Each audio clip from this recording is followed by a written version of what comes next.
Hello friends, good afternoon and welcome to EduSat Live Lectures.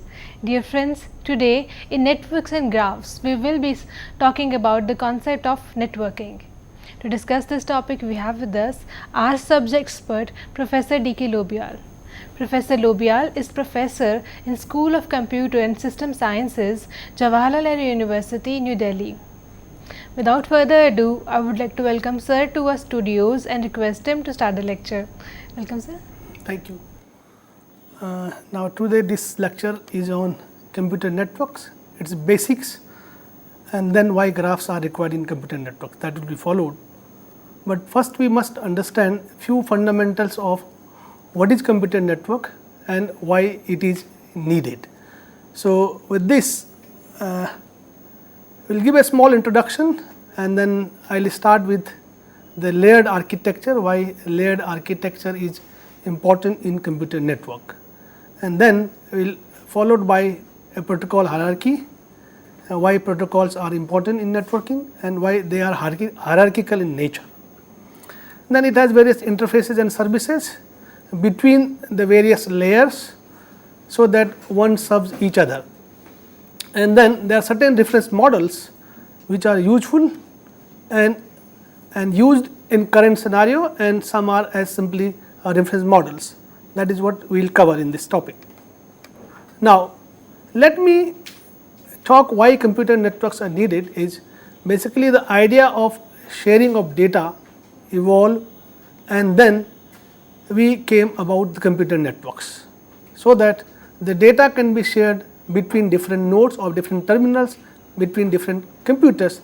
They are far away from each other and connected through some links, right? And but at the same time, this whole networking where data transmission across the nodes is concerned, now this a large part of the computer network functions are performed by software. That means how the networking is done, there are certain hardware involved in it and there are certain softwares involved in it. But at the same time, if you look at the designing part, then network software design becomes very complex due to large number of functions a network has to do. So in this lecture, we are basically covering what are the various functions a computer network is supposed to perform. And therefore, what you do is rather than having one complete set of hardware or one complete set of software, we have something on the hardware and something on the software. And then what we try to do is we try to divide these functions into various groups. That is done to reduce the whole complexity. Otherwise, to designing in one as a one program or one module, it becomes very difficult to understand various functions. So what we do is we try to divide all the functions into groups, and these groups all function in a group must be related to each other.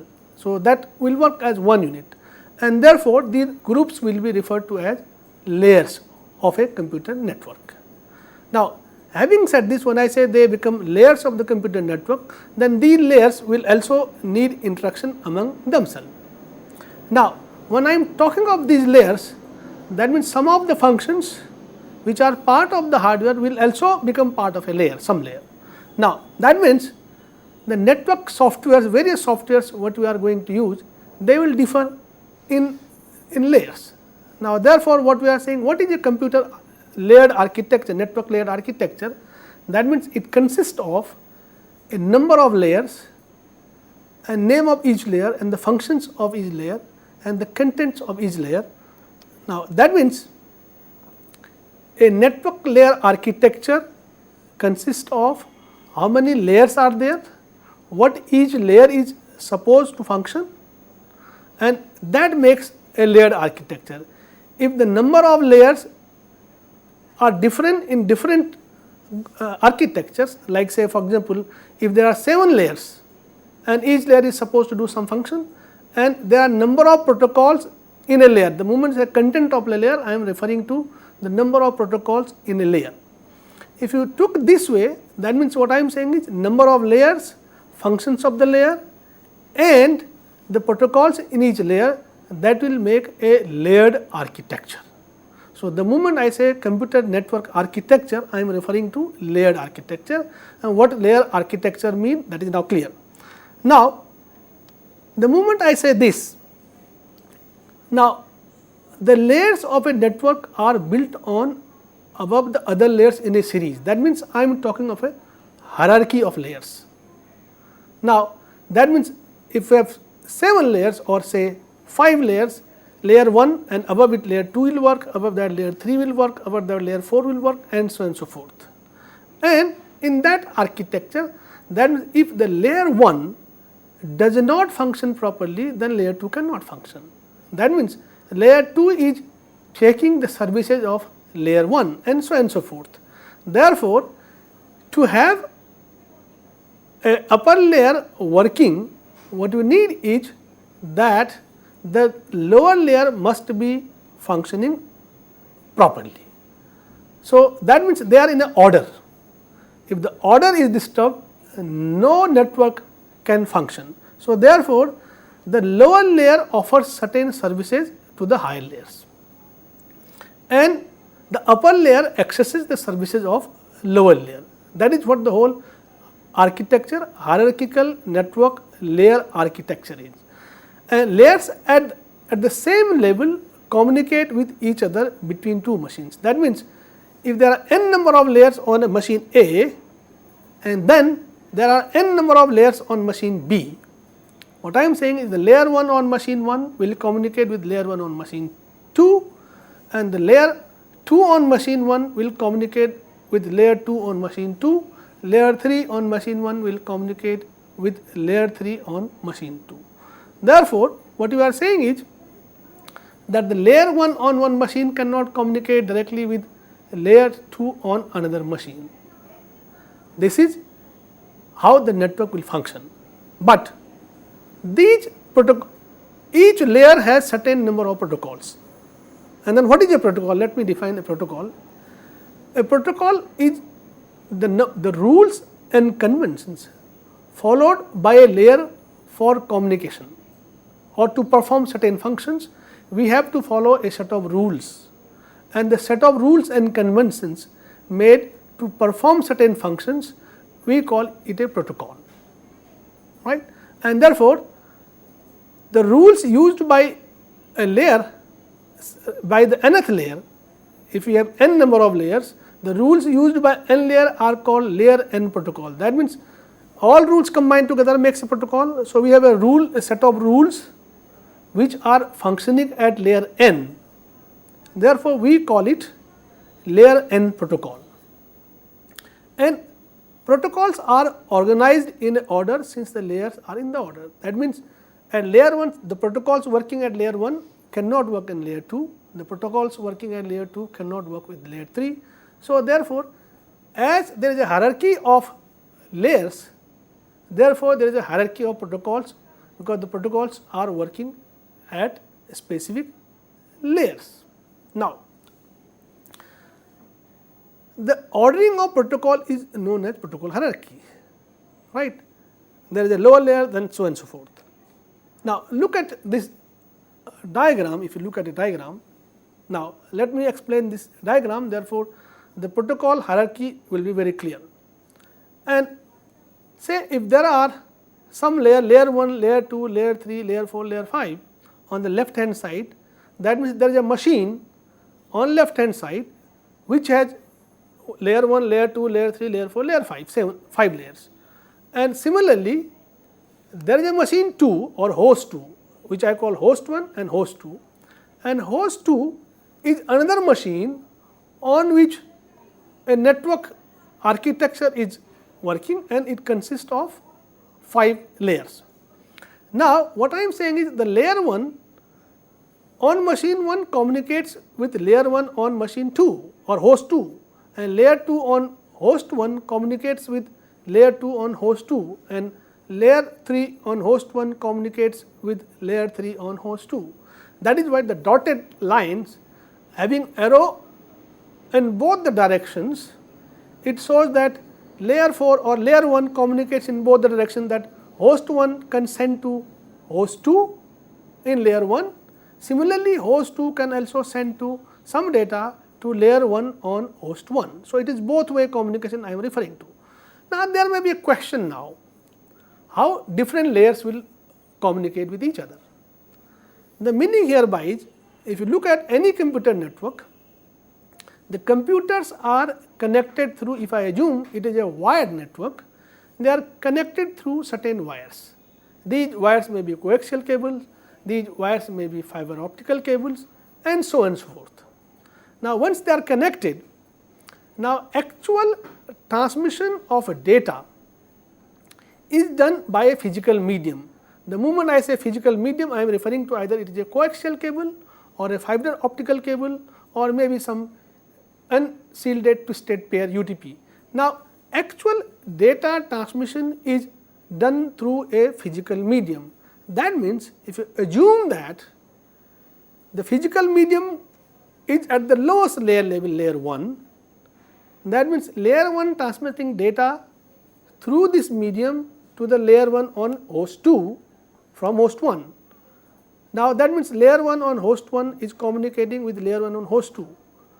Since data is being transmitted only through this physical medium, then how do you say that layer 2 on host 1 communicates with layer 2 on host 2?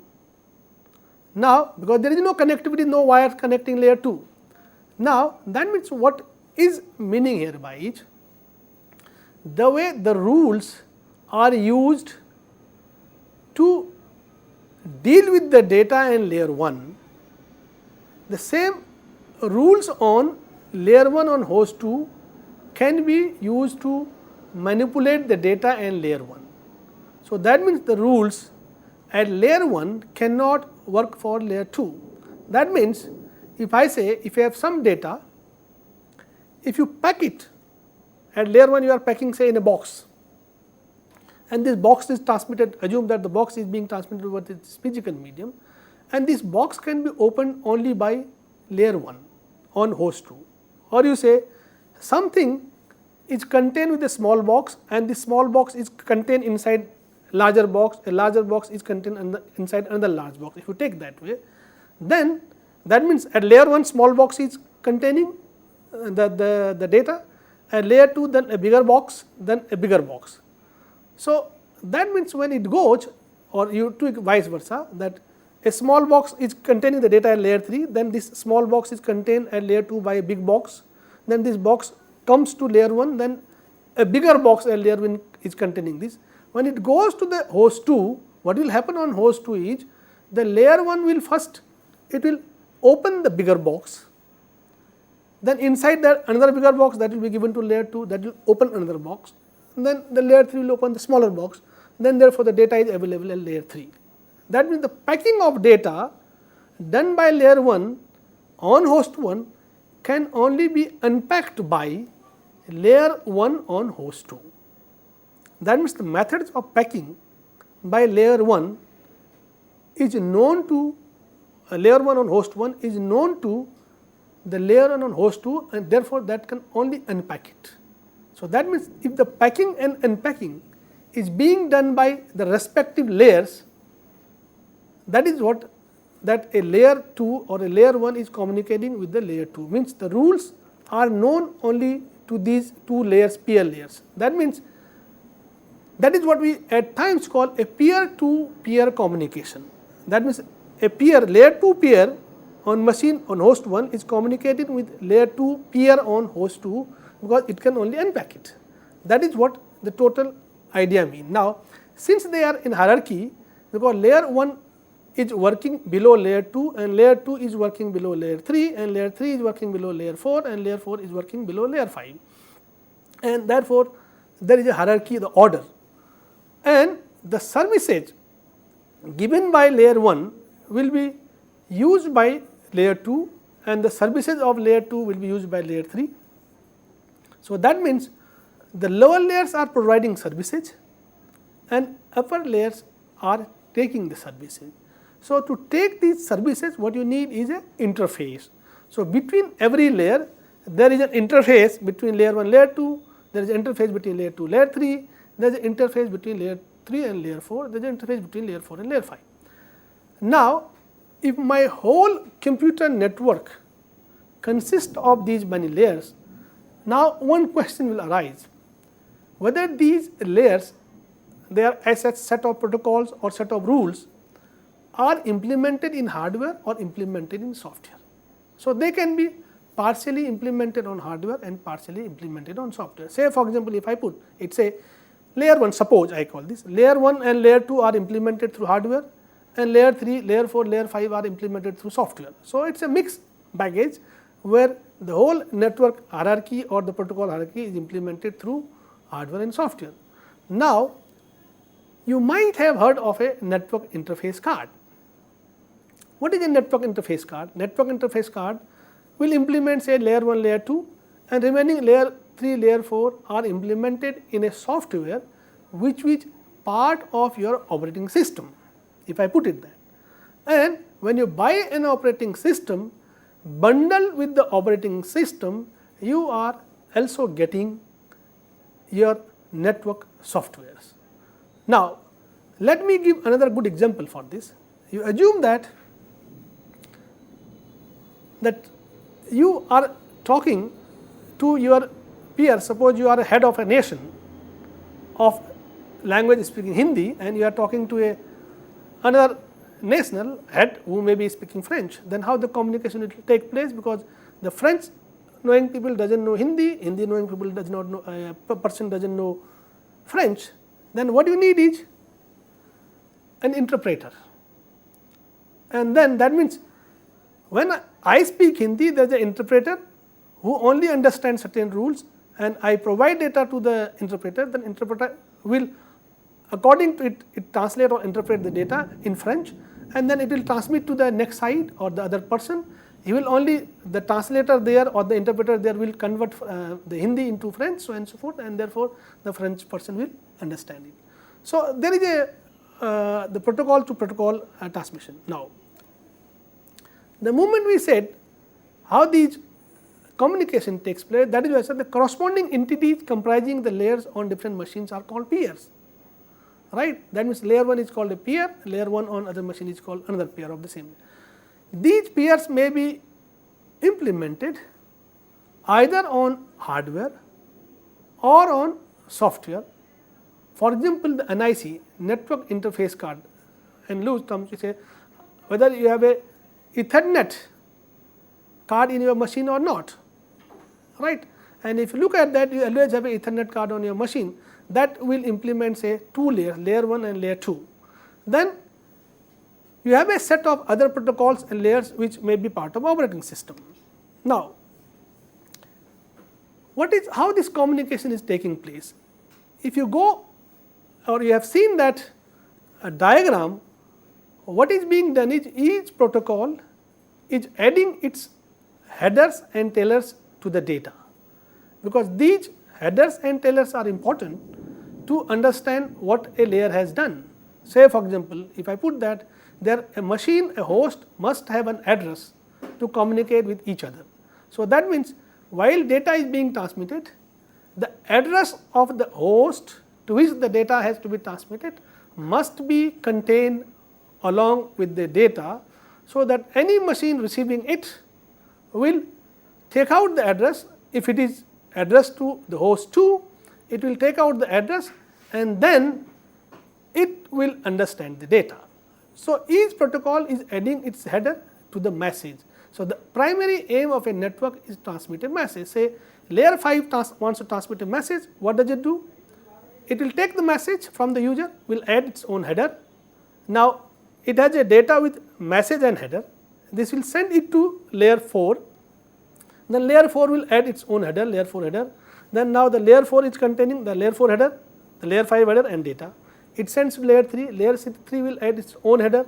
So, now there is header of layer 3, header of layer 4, layer 5, then data. That will go to layer 2, layer 2 will add its own header. then layer 1 will add its own header. Ultimately at the end, at the lowest layer, what you find is the data along with 5 headers in the order of outermost header is layer 1, if you put that, and then innermost is layer 5. Now this much, that is what I said in the you bundle, then you are transmitting this data along through the physical medium to the host 2 on layer 1, and the layer 1 on host 2 will remove its header of layer 1, and the data plus header of layer 2, layer 3, layer 4, layer 5 will be given to the layer 2. Then layer 2 will remove its own header, then it is given to layer 3. Layer 3 will remove its header, remaining will given to layer 4. Layer 4 removes its header, given to layer 5. Layer 5 removes its header, then ultimately layer 5 will get the message which has been transmitted to layer 2. So now that is how the whole communication takes place, and when a layer puts a header to the data, we call it a PDU, protocol data unit. So when layer 5 adds its own header to the data, it is layer 5 PDU, and then layer 5 PDU goes to layer 4, and then layer 4 adds its own header, we call it layer 4 PDU. Then it goes to layer 3, it adds its own header, it becomes layer 3 PDU, so on and so forth. You have layer 1 PDU, ultimately that is being transmitted. So why these headers are needed? These headers contain certain control information that is required for management of the network. Now this is whole protocol hierarchy. If you look at this, each one is adding its own header, which I talked about, that if you look at the message comes, layer 4 adds its own header, then it goes to layer 3 adds its own header, and then it goes to layer 2, it adds its own header, and that is what it is. Now if you look at the interfaces, we have, if n layers are there, we have n plus 1 interfaces, and then based on this we have 3 reference models: reference model OSI model, TCP/IP reference model, and noble network reference model. That's it. Thank you.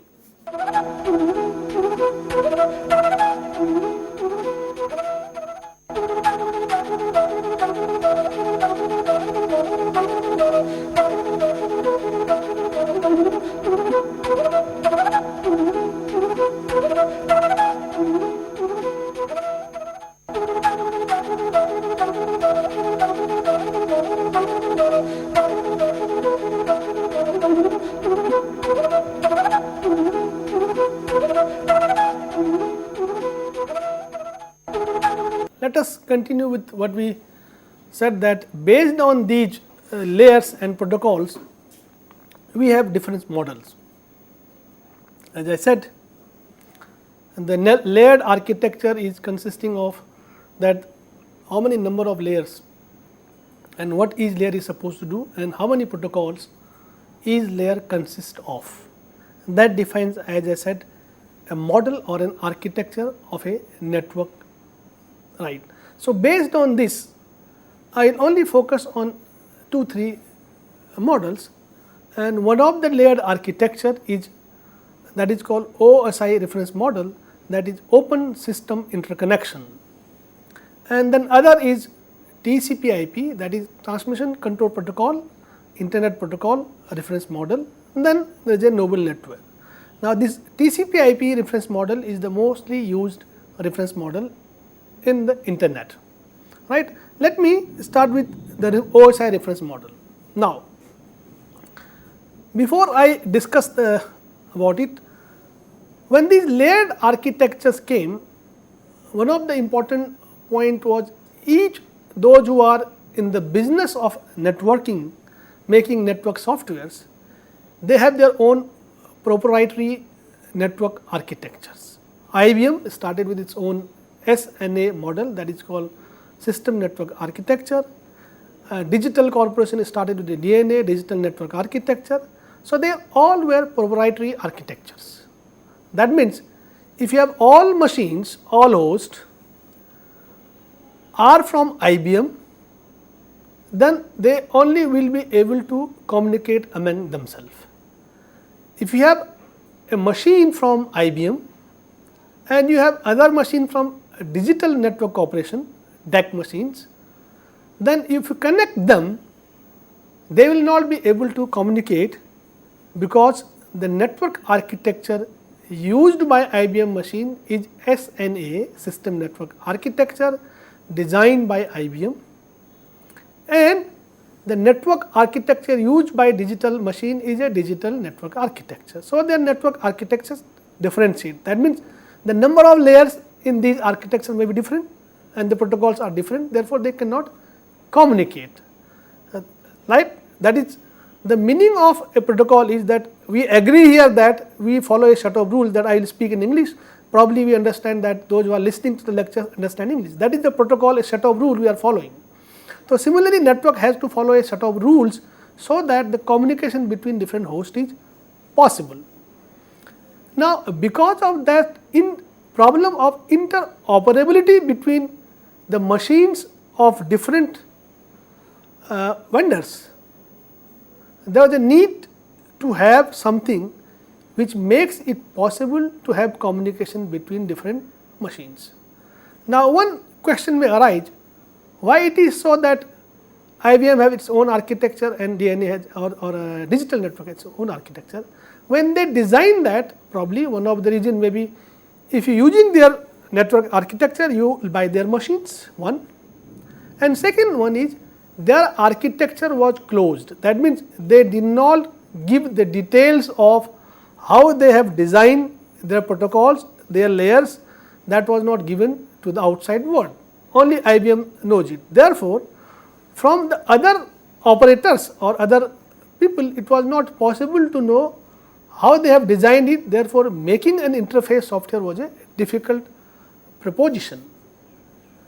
Therefore, the need arises to have some kind of model which works irrespective or regardless of the specific machine, and that gave rise to OSI reference model, that is called Open System Interconnection, and that is designed by ISO, International Standard Organization, started with designing this reference model. That means, in this model, why it is called a reference model? Because they did not give details of the implementation. How do you implement? They said, okay, how many layers should be there, what each layer should do, and that is it. And then how the functions of each layer will be implemented, whether through hardware, through software, it is to the implement. So, that is what it is, and therefore, it becomes a reference model. And second is, since it is open, that the number of layers and what functions each layer is supposed to do are in open domain documented, anybody can have an access to it. Therefore, there is nothing closed which the outside world does not know. Therefore, it is possible to have interconnection between different kind of machines. So, that is why it is called an open system interconnection. It is open to all and provides interconnectivity between different kind of machine, like IBM machine can communicate with digital machine, so on and so forth. That is how the name comes. And this architecture consists of 7 layers. 1, if you look at the diagram now, and these layers are, if I count from bottom to top, it is physical layer, data link layer, network layer, transport layer, session layer, presentation layer, and application layer. And each layer will have some well defined set of functions. Now, if you look at the diagram, what I have done is, I said physical data and network layer, I have put in a box in the middle, right. That means, what I am trying to say is, and above that I have put dotted line between layer 4 and layer 4 of host A and host B. I have 2 hosts on left hand side, there is a host A, on right hand side there is a host B. There is a machine B, there is a machine A, and they are communicating. And what I am saying, transport layer is communicating with the transport layer, session layer is communicating with the session layer, presentation layer is communicating with presentation layer, application layer is communicating with application layer. Now, what does it mean? If you remember, I said PDU, Protocol Data Unit. application layer has its own PDU, it is called APDU on the right hand side, that is application layer protocol data unit, and presentation layer has its own PDU, session layer has its own PDU, that is session layer PDU, and transport layer has its own PDU, transport layer PDU, and so on and so forth. Now, if you look at the middle part, where I said network to network and data link to data link and physical layer to physical layer, and we call it a communication subnet boundary. If you have heard of a router, that means if two machines are communicating, probably they may be communicating, if they are far away, they will be communicating through a router. That is, I have written below, there is a router, and that means a machine host A is connected with one router, and then these routers are interconnected. So, router 1 may be connected to router 2, then these next router is connected to the host B. Now, one important part which is coming here is, that means a router consists of only physical layer, data link layer, and network layer, whereas a host will consist of all 7 layers, right. Host consists of 7 layers, and router will consist of only 3 layers. That means why? Since the functions of each layer is different, the basic part of the network layer is to transmit data from one network to another network, and then the data link layer transmits data from one host to another host, and the physical layer actually does the task of transmission through the medium. Now, if you look at data link layer, what you call any PDU which you transmitted at the data link layer, we call it a frame, and what is we are transmitting at a PDU at the network layer, we call it a packet, and ultimately at the lowest physical level we are transmitting bits, right. So, physical layer level they are bits, data link layer they are frames, and transport network layer they are called packets. Now, there is a slight difference between packet and frame, that is the hardware involved in transmitting of a PDU. That means, the PDU made by a hardware is called a frame, whereas the PDU made by software is called a packet. So, the network layer is working at software layer level, whereas data link and physical layers are hardware working at a hardware level. So, data link layer frames, then bits. Now, if you look at the layer wise description of all these, let us see what the physical layer is supposed to do. It is an interface between transmission media and the devices. That means, when the transmission media, that is a cable is attached with the computer, then how it is attached, that how many pins should be there, what kind of a shape the connector will have, all these details, and which pin functions, what it functions, each pin has a function to perform. So, that is what we call a physical layer is supposed to do. And then not only that, ultimate transmission is done in terms of electrical signals or optical signals. So, if it is coaxial cable UTP, then you are transmitting electrical signals. If it is optical fiber, you are transmitting optical signals, light signals.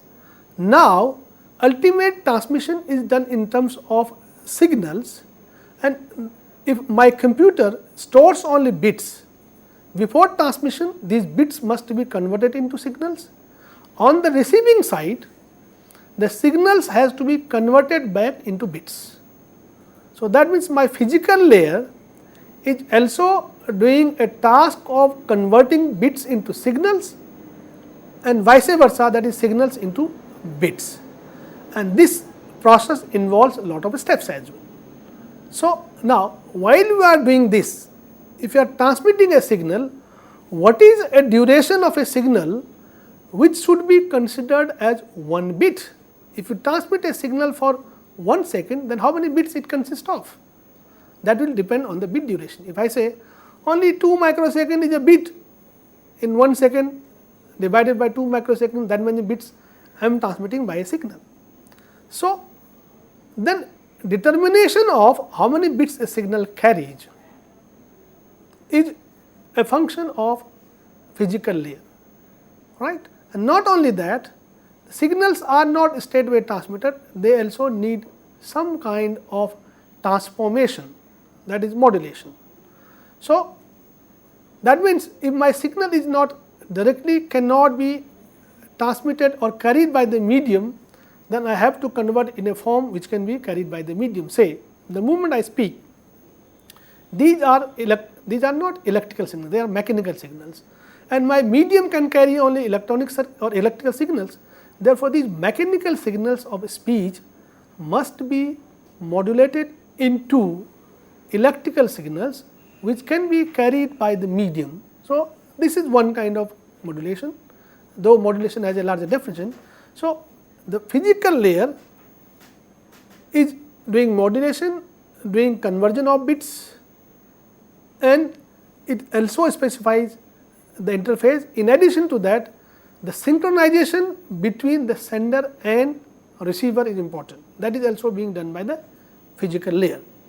Now, in this, that means if a signal is being transmitted by a sender, and then I say, see, 1 second signal represents 1000 bits.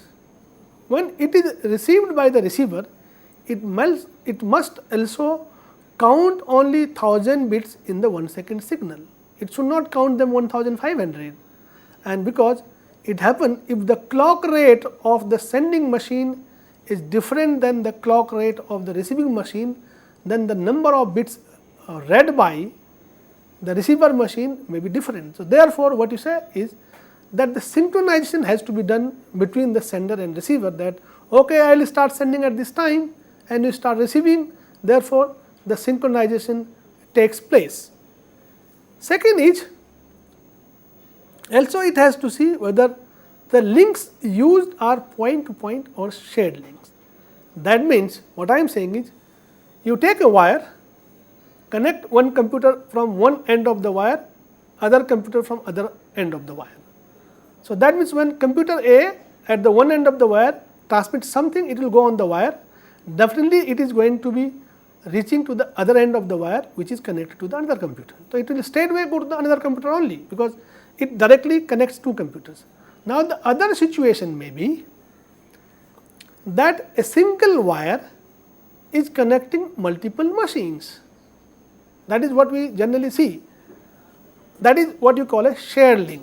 When it transmits on a wire, it is delivered to multiple machines, because every machine is connected with that single wire. Now, in that case, any machine can receive that data, because every machine is connected with that wire. So, what happens is, you may be, or a machine A is transmitting data to machine B, but the data transmitted through the shared link is also going to machine C, going to machine D, going to machine E. Then my purpose is, objective is only to transmit to machine B. Now, that means even if it is reaching to machine B, machine C, machine D, E, but except machine B, no other machine should take it and use it and should come to know about it, what exactly it is. That means every data must have the address of the machine contained with it. When the address is contained along with the data, or PDU, the header may contain the address. When this PDU goes to 4 or 5 machines, every machine will see it, and only that machine will take and operate on this data whose address is contained in the PDU. So, one of the notion which, or a concept which are introducing here is, now if you have a shared link,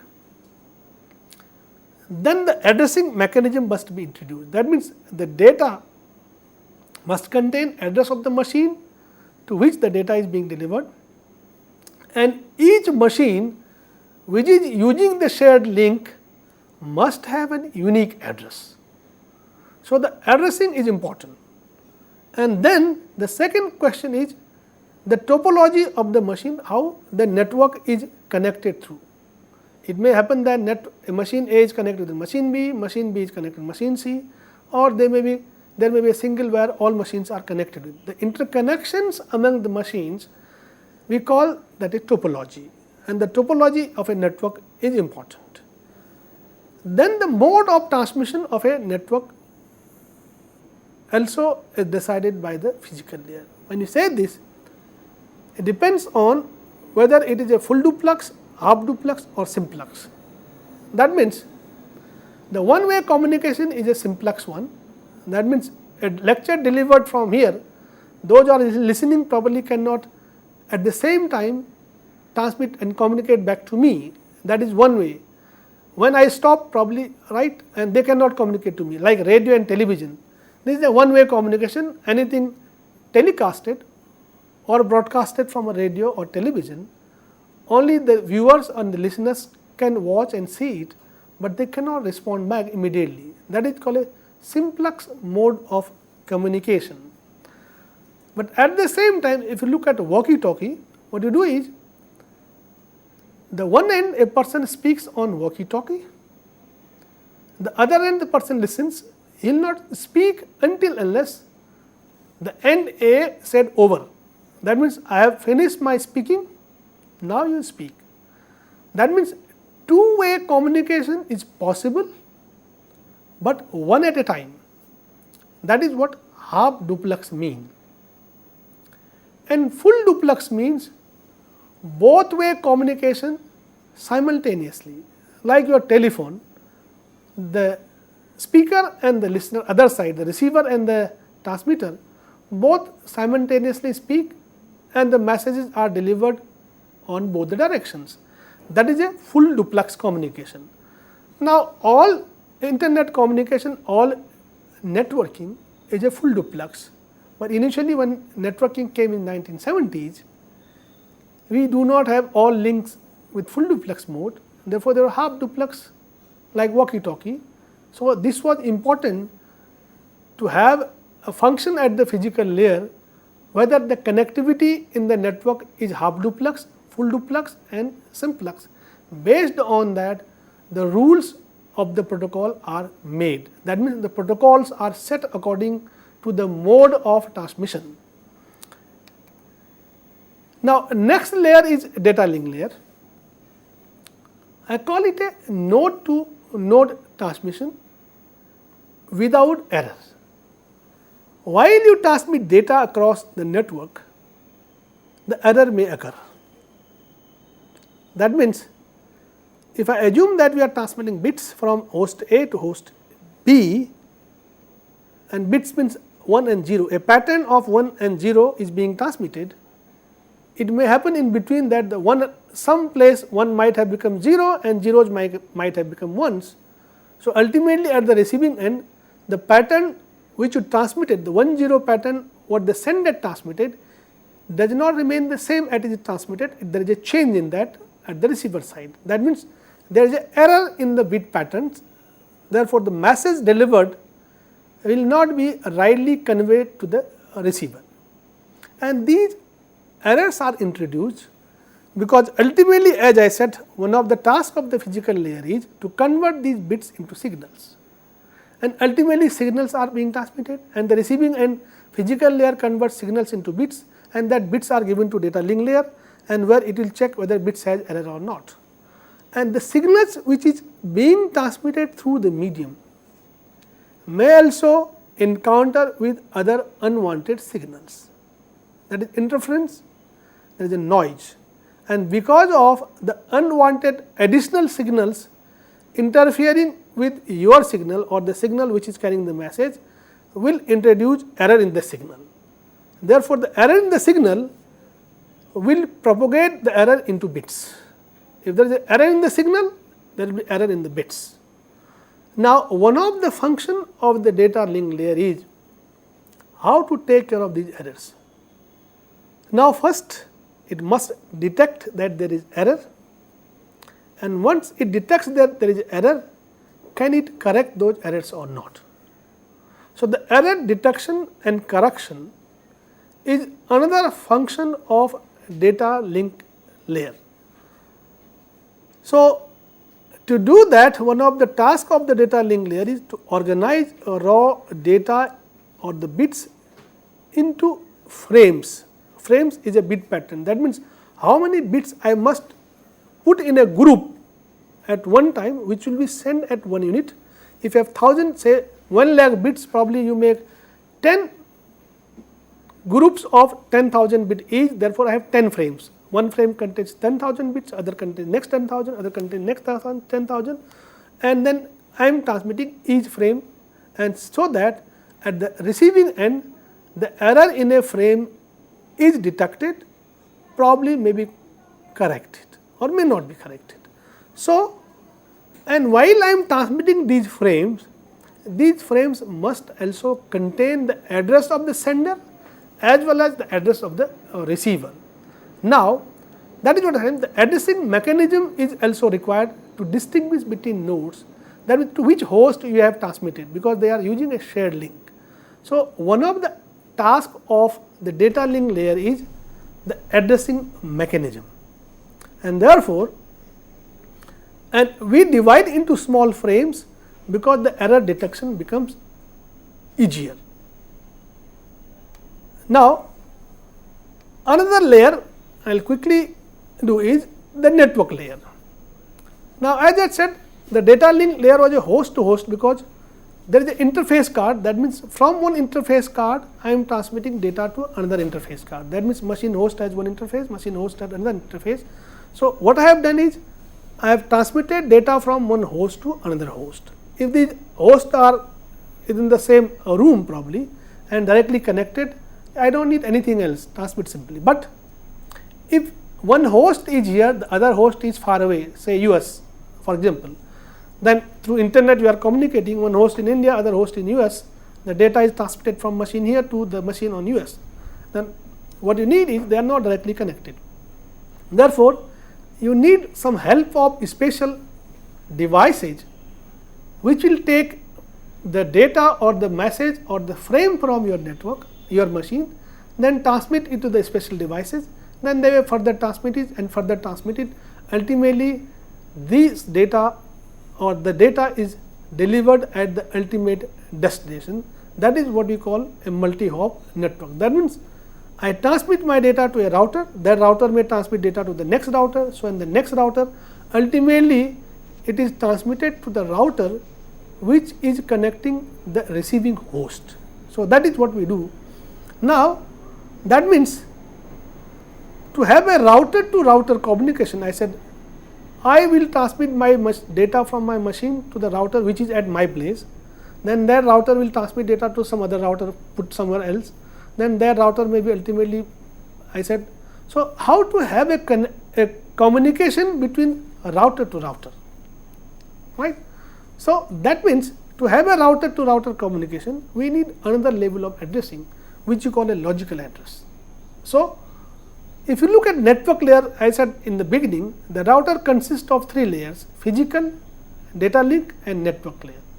So, the data in physical link layer, we said they transmit frames, and the network layer will also, when it gets a message, it will put an address of the network layer, therefore, network layer PDU, and this is sent to the data link layer, it adds its PDU, breaks a frame. So, the address of a network layer, we call it a logical address, which will be used by routers to differentiate or to identify to which router the message is being delivered. And then it also must decide how big and how long and what should be the length of the packet at the network layer. So, the method by which the intermediate nodes forward data, transmission and maintain information, we call it a, right. So, with this, with the data link layer, physical layer and the network layer, we will stop here today for this module. Thank you. On that note, I would like to thank sir for this very enriching discussion, and thank you dear friends for watching our show. Stay tuned and keep watching. Thank you.